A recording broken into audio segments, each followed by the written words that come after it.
CM Vijay వరుస వివాదాల్లో చిక్కుంటున్నారు. మంత్రివర్గ ఏర్పాట్లో మరోసారి గందరగోళం నెలకొంది. ఏఐఏడీఎంకే ఎమ్మెల్యేకు క్యాబినెట్లో చోటు ఇవ్వడం పైన ఇప్పుడు కొంత ఆందోళన వ్యక్తమవుతోంది.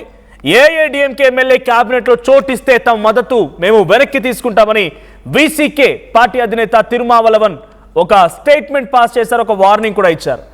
ఏఐఏడీఎంకేను ప్రభుత్వంలో చేర్చుకోవడం ప్రజల తీర్పుకు విరుద్ధం అంటూ టీవీకే మిత్రపక్షాలు చెప్తూ ఉన్నాయి. ఇప్పటికే విజయ్కి మద్దతుగా ప్రకటించింది ఏఐఏడీఎంకే రెబెల్ ఎమ్మెల్యేలు. సుమారుగా ఏఐఏడీఎంకే ఎమ్మెల్యేలకి క్యాబినెట్లో చోటు పైన టీవీకే కూడా క్లారిటీ ఇచ్చింది. క్యాబినెట్లో చోటు వార్తలని కొట్టిపారేశారు మంత్రి అదవర్జున్. ఇక ఏఐఏడీఎంకేకు క్యాబినెట్లో చోటు ఉండదని మంత్రి అదవర్జున్ వెల్లడించారు. ఏఐఏడీఎంకేకి సంబంధించిన రెబెల్ ఎమ్మెల్యేలు ఎవరా రెబెల్ ఎమ్మెల్యేలు?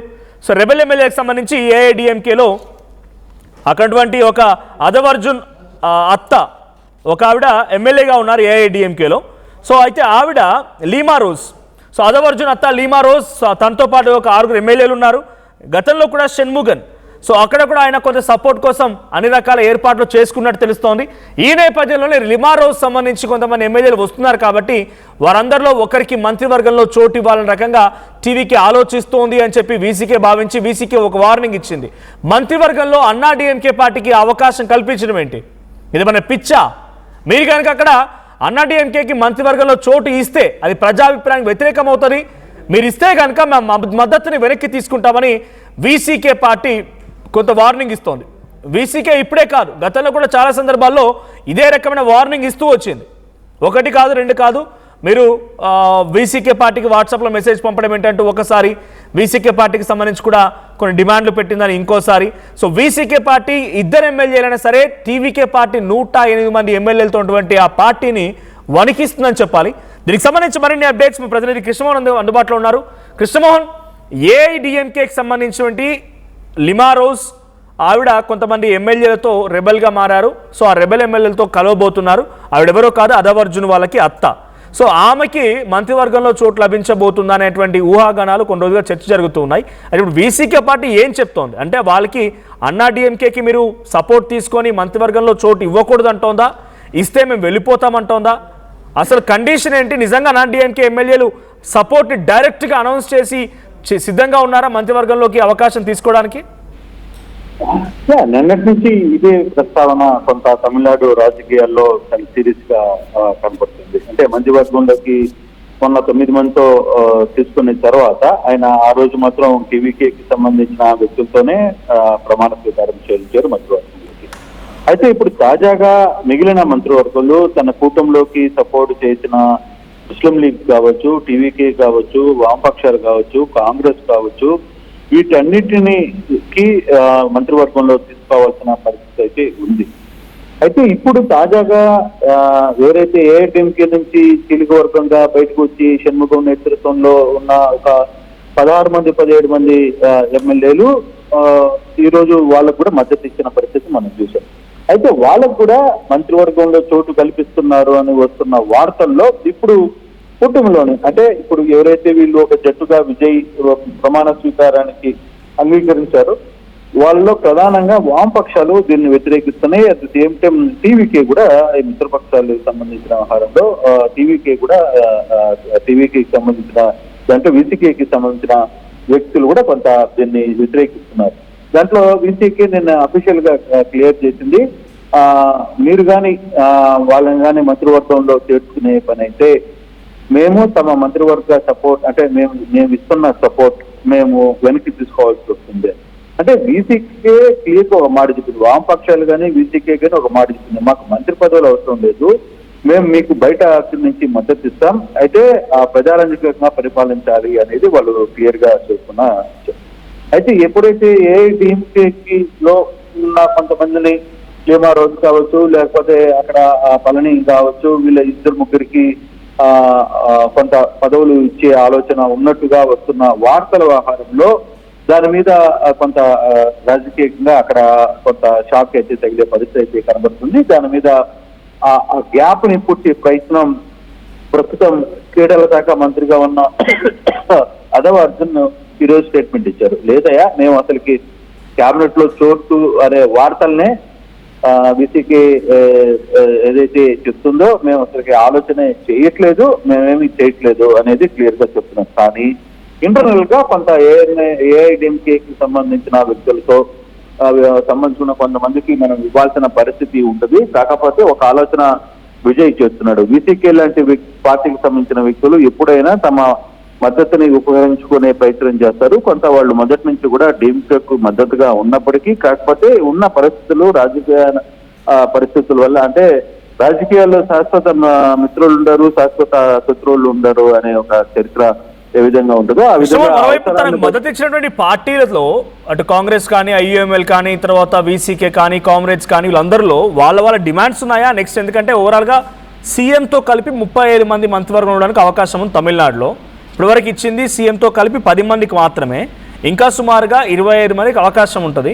సో ఎవరెవరు ఏ రకంగా పంచుకోబోతున్నారు? దీంట్లో విజయ్ కొంత మొగ్గు చూపుతున్నాడు. అన్నాడీఎంకే కనుక కలిసి వస్తే, అన్నాడీఎంకేకి సంబంధించి రెబెల్ ఎమ్మెల్యే కనుక మద్దతు ఇస్తే పార్టీలో చేర్చుకుంటారా, లేదంటే ఆ పార్టీలో ఉండగానే మంత్రివర్గంలోకి అవకాశం ఇస్తారా? ఆ చర్చలు ఏమైనా నిజంగానే జరుగుతున్నాయా? కేవలం వీసీకే ఒక ఆలోచన, వీసీకే ఒక కేవలం ఎలిజినేషన్లో ఉందనుకోవాలా? అంటే దీంట్లో ఒక క్లారిటీ అయితే ఉంది విజయ్కి. ఇప్పుడు జరుగుతున్న ఓవరాల్ ఎపిసోడ్ లో వామపక్షాలు మొదటి నుంచి కాంగ్రెస్ కి అయితే 2 సీట్లు ఇస్తారు, అలాగే వీసీకి కూడా ఒక మంత్రి పదవి ఇస్తారు, అలాగే ముస్లిం లీగ్ లో కూడా ఒక మంత్రి పదవి ఇస్తారు. వామపక్షాల్లో వాళ్ళు మొదటి నుంచి మాకు వద్దంటున్నారు కాబట్టి వామపక్షాల్లో సిపిఎంకి 1, సిపిఐకి 1 ఇస్తే ఇంకొక 5 సీట్లు, ఇంకొక 5-6 కూడా మిగులుతాయి. ఎలా లేదన్నా ఒక 5-6 సీట్లు మిగులుతున్నప్పుడు ఏఐడిఎంకోలో ఉన్న రెబల్ ఎమ్మెల్యేలో ఒక ఇద్దరికి మంత్రి పదవులు కేటాయిస్తే ఇక ఆ సమస్య ఉండదు అనేది టీవీకే వర్గం, అంటే టీవీకే అంతర్గతంగా ఆలోచిస్తున్న నేపథ్యం. ఎందుకంటే వచ్చిన కూటమిలో అందరికీ కూడా మనం సపోర్ట్ చేసిన వాళ్ళతో వాళ్ళందరినీ కూడా ఒక మంత్రి పదవి ఇవ్వడం వల్ల మనకు వచ్చే ఇబ్బంది ఏమీ లేదు అనేది. కాకపోతే ఈ రోజు మిత్రపక్షాల్లోనే కొంత తేడా కనపడుతుంది. వీసీకే నుంచి లీడర్ చాలా క్లియర్ గా ఒక మాట చెప్తున్నాడు. ఇప్పటికి ఏఐడిఎంకేలో కానీ మంత్రి పదవిలో తీసుకుంటే ఇది ప్రజలు ఏదైతే గెలుపును మీకు అందించారో ఆ గెలుపుకి వాళ్ళు అంటే దాన్ని నిరసన వ్యక్తం చేసినట్టుగానే భావిస్తారు ప్రజలు. వాళ్ళ తీర్మానం, వాళ్ళు ఇచ్చిన గౌరవాన్ని మనం తప్పు చేసినట్టు, మీకు కొంత మెజార్టీని ఇచ్చారు, మాకు కొంత మెజార్టీని ఇచ్చారు అనేది వాళ్ళ వాదన. వామపక్షాలు కూడా చాలా క్లియర్ గా చెప్తున్నాయి. ఏఐడిఎంకేలో ఉన్న వ్యక్తులు ఎవరికి మీరు అంటే ఏఐడిఎంకే నుంచి వచ్చిన ఎవరైతే రెబల్ ఎమ్మెల్యేలు ఉన్నారో వాళ్ళకి సీట్లు ఇవ్వడం వల్ల కూడా కొంత సమస్యలు వస్తాయి. మనం దాన్ని ఆపుకుంటే మంచిది, ప్రజల తీర్పుని గౌరవించినట్లు అవుతాం. లేదనుకుంటే అవసరం కోసం ఏ పనులైనా అన్ని రాజకీయ పార్టీలు చేసినట్టే నువ్వు కూడా చేసిన వాడు అవుతావు అనేది టీవీకేకి, విజయ్కి చాలా క్లియర్ గా ఆ వామపక్షాలు అయితే ఇండికేషన్ ఇచ్చాయి. నిన్న వెంటనే వీసీకే నుంచి కూడా వీసీకే నేత కూడా క్లియర్ గా చెప్పడంతో ఇప్పుడు సమస్య వచ్చేది. అయితే ఇప్పుడు ఈ సమస్యని ఎప్పటికప్పుడు క్లోజ్ చేయాలని భావిస్తున్న తరుణంలోనే క్రీడల శాఖ మంత్రి అర్జున్ క్లియర్ గా ఒక మాట అయితే చెప్పారు. అసలు మేము మంత్రివర్గ విస్తరణకి సంబంధించి ఆలోచన చేయలేదు, దానికి సంబంధించి అందులో ఏఐడిఎంకి సంబంధించిన విస్తరణ దానికి చేయలేదు. అయితే మా కుటుంబంలో ఉన్న మిత్రులు ఎవరైతే ఉన్నారో టీవీకే కావచ్చు, ముస్లిం లీగ్ కావచ్చు, కాంగ్రెస్ కావచ్చు, వామపక్షాలు కావచ్చు, ఈ నలుగురికి సంబంధించిన వ్యవహారంలో మేము ఏం చేయాలనేది ఆలోచనకు వస్తున్నాం. మా సీనియర్ మా ముఖ్యమంత్రి కూడా దాని మీదనే దృష్టి పెడుతున్నాడు. రాబోయే 2-3 రోజుల్లోనే మంత్రివర్గ విస్తరణను కూడా చేపడతామని చెప్పిన పరిస్థితి అయితే ఉంది. అయితే ఇప్పుడు ఏఐడిఎంకే పరిస్థితి ఏమవుతుంది? నిజంగానే ఒకవేళ టీవీకేకి వీసీకే కావచ్చు, లేకపోతే వామపక్షాలు కానీ సపోర్ట్ ని ఉపసంహరిస్తే అప్పుడు ఎవరికి దిక్కవుతారు? అప్పుడు ఏఎండిఎంకే రెబల్ ఎమ్మెల్యేలే పార్టీకి దిక్కవుతారు. కాబట్టి ఇటువంటి కొంత ఇష్యూస్ ఉన్నాయి. సో జాగ్రత్తగా హ్యాండిల్ చేయాల్సిన పరిస్థితి ఇప్పుడు విజయ్ ఉంది. ఒక అడుగు ముందుకు వేస్తే పార్టీలో సమస్య, ఒక అడుగు వెనక్కి వస్తే తర్వాత వీళ్ళు ఏం చేస్తారో తెలియదు. వీళ్ళు రేపు ప్రతి వ్యవహారంలో వామపక్షాలు కావచ్చు, లేకపోతే వీసీకే పార్టీలు టీవీకేని ఇబ్బంది పెట్టే ప్రయత్నం చేస్తాయి, విజయ్ని ప్రతి దాంట్లో ఇబ్బంది పెడతాయి.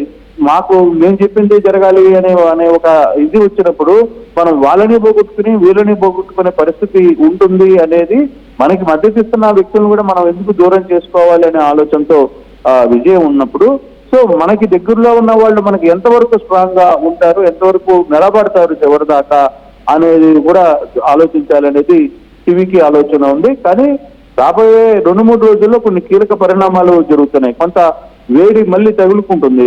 ఏదైతే స్టాలిన్ చాలా క్లియర్ గా చెప్పారు, అరే బాబు మీరేం తొందరపడద్దు, తమ క్యాడర్ కి క్లియర్ గా చెప్పారు. ఆయన రాబోయే కొద్ది కాలంలోనే విజయ్ తన ప్రభుత్వాన్ని కోల్పోబోతున్నారు, మనం తిరిగి ప్రభుత్వాన్ని ఏర్పాటు చేస్తాం, ఎన్నికలు జరగబోతున్నాయి అని కూడా ఆయన చెప్పిన పరిస్థితి అయితే ఉంది. కాబట్టి ఈ టోటల్ ఎపిసోడ్ లో మరి విజయ్ ఎట్లా చాకచక్యంగా వ్యవహరిస్తాడు, ఎలా తన ఎక్స్పీరియన్స్ ని ఉపయోగిస్తాడు, తన పక్కన చుట్టుపక్కల ఎక్స్పీరియన్స్ ని వాడుకుంటాడా, లేదు విజయ్ తనదైన స్టైల్లోనే ముందుకు వెళ్తాడా లేదా అనేది కూడా చూడాల్సిన పరిస్థితి ఉంది మనోజ్. అయితే ఏ రోజు ఏ విధంగా ఉండబోతుందో తెలియదు. సాధ్యమైనంత త్వరగానే కొంత ఇష్యూ తమిళనాడు మళ్ళీ ఒక ఇష్యూ వచ్చే ప్రయత్నాలు కనబడుతున్నాయి. ఆ దిశగా కూడా అక్కడ పార్టీలు కూడా అడుగులు వేస్తున్న పరిస్థితి కనబడుతుంది Manoj. Thank you Krishnamohan, thank you దట్ బెట్స్. మొత్తంగా టీవీకే పార్టీ విజయ్ నిత్యం ఎప్పుడు చూసినా కూడా కొంత హై టెన్షన్ మధ్యలోనే ఉంటున్నారు, రప్చర్ మధ్యలోనే ఉంటున్నారు. ఈరోజే ఎక్స్ ఖాతాలో సీఎం అంటే స్టాలిన్ పేరు చెప్పింది తమిళనాడు సీఎంఓ పోస్ట్ చేసిన దాంట్లో. నిన్న కొంత విజయ్కి సంబంధించి ఒక లంచం అడిగితే కనుక ఎవరు లంచం అడిగితే చెప్పారు, ₹1,00,000 నేనే ఆఫర్ చేస్తానని చెప్పడం కూడా కొంత హాట్ టాపిక్గా మారింది. ఇప్పుడు ఏకంగా వీసీకే పార్టీ, మీరు కనుక అన్నాడీఎంకే పార్టీని తీసుకొని అన్నాడీఎంకే పార్టీ కనుక మంత్రివర్గంలో చోటిస్తే మేము మద్దతు వెనక్కి తీసుకుంటామని చెప్తున్నారు. మద్దతు వెనక్కి తీసుకున్నా ఆయనకు రావాల్సిన మెజారిటీ ఉంది, నో డౌట్ ఎట్ ఆల్, అంతా బాగానే ఉంది. కానీ ఇక్కడ ట్విస్ట్ ఏంటంటే అన్నాడీఎంకే పార్టీతో నిజంగానే రెబల్ ఎమ్మెల్యేసి తన వైపుగా తిప్పుకొని తన పార్టీలో చేర్చుకుంటాడా, ఆ పార్టీలో ఉండగానే మంత్రివర్గంలోకి అవకాశం ఇస్తాడా, లిమారోజ్కి అవకాశం దొరుకుతుందా, ఇంకెవరు దొరుకుతుందో చూడాలి. బట్ ఎవరికి వారికి మాత్రం కొంత హ్యూజ్ ఎక్స్పెక్టేషన్స్ ఉన్నాయి. అండ్ నిత్యం విజయ్ మాత్రం ఆ రప్చర్లో ఉంటూనే ఉన్నాడు. సో ఇంకోవైపు మొత్తంగా 35 మంది మంత్రివర్గంలో ఇంక్లూడింగ్ సీఎంతో కలిపి ఇవ్వడానికి అవకాశం ఉంటుంది తమిళనాడులో. ఇప్పటి వరకు ఉంది 10 మాత్రమే, ఇంకో 25 రావాల్సి ఉంది. మరి 25 ఎవరికి అవకాశం దొరుకుతుందో చూడాలి. సో ఏఐడిఎంకేనా, తర్వాత వీసీకేనా, కామ్రేడ్సా, యుఎంఎల్ఆ, తర్వాత ఇటువైపు ఉన్నటువంటి కాంగ్రెస్, ఎవరెవరికి ఎన్ని అవకాశాలు దక్కుతాయో చూడాలి. సో విజయ్ని ఇప్పుడున్నటువంటి సిచ్యువేషన్లో మాత్రం ఒక సాఫీగా సీఎంగా అయితే ఆయన నడవనివ్వడం లేదు, ఒక రప్చర్ కనబడుతూనే ఉంది. సో విజయ్ సాఫీగా ఈ 5 ఏళ్ళు పూర్తి చేస్తాడు అని మీరు అనుకుంటున్నారా? కామెంట్ చేయండి.